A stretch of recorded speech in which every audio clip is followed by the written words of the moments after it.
Quelles sont les différences majeures entre SQL Server et Azure? Alors, on ne peut pas restaurer un backup de votre serveur directement sur SQL Azure. D'accord? On ne peut pas faire un backup de votre serveur SQL et le restaurer directement sur la plateforme Azure. D'accord? Ça ne marche pas. Il faut importer un point backpack en utilisant l'immigration tous. On verra ça dans une prochaine session.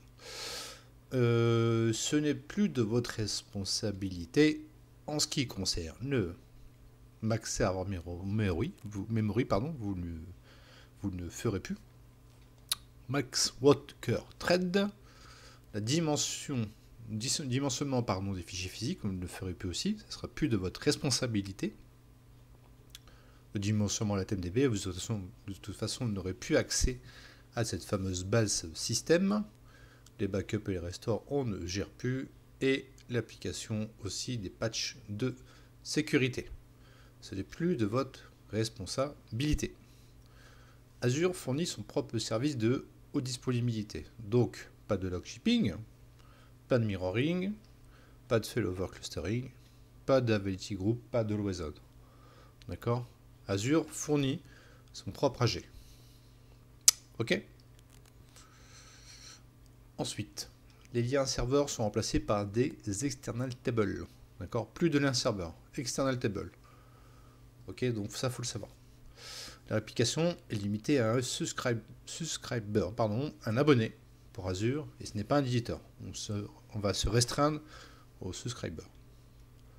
Il n'y a pas d'error log à ouvrir, mais plutôt une vue du journal système. Donc XP-Read error log ne marche plus sur Azure, sur les serveurs Azure.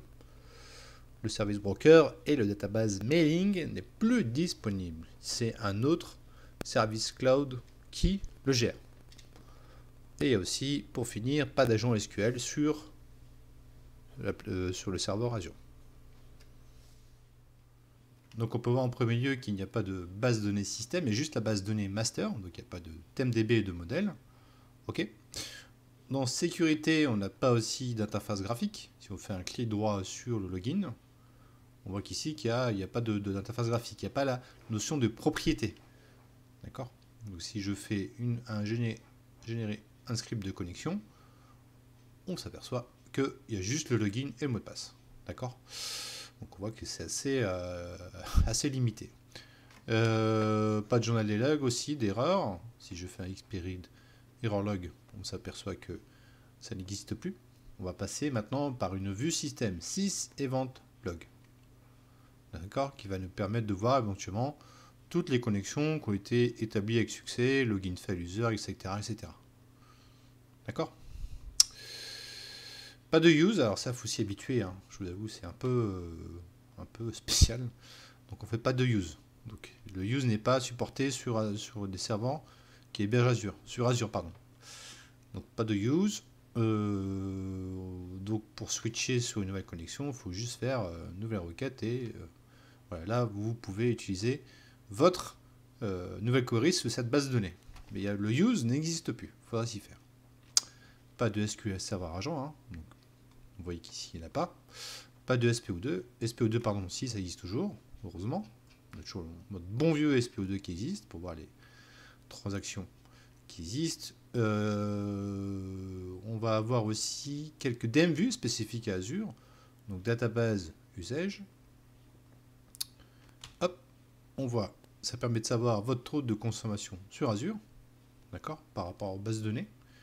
Et si database firewall rules, voir si éventuellement il y a une règle firewall prédéfinie sur votre base de données Azure. On peut le faire. On peut aussi gérer via le portail Azure une base de données via le portail Azure. Par exemple, ici, je fais un clic droit sur cette base de données, je fais ouvrir dans le portail de gestion. Ça m'ouvre directement mon portail Azure pour voir toutes mes bases de données qui ont été créées, etc. etc. D'accord? Donc, vous pouvez voir que c'est quand même pas mal différent par rapport à votre utilisation classique sur SQL Server.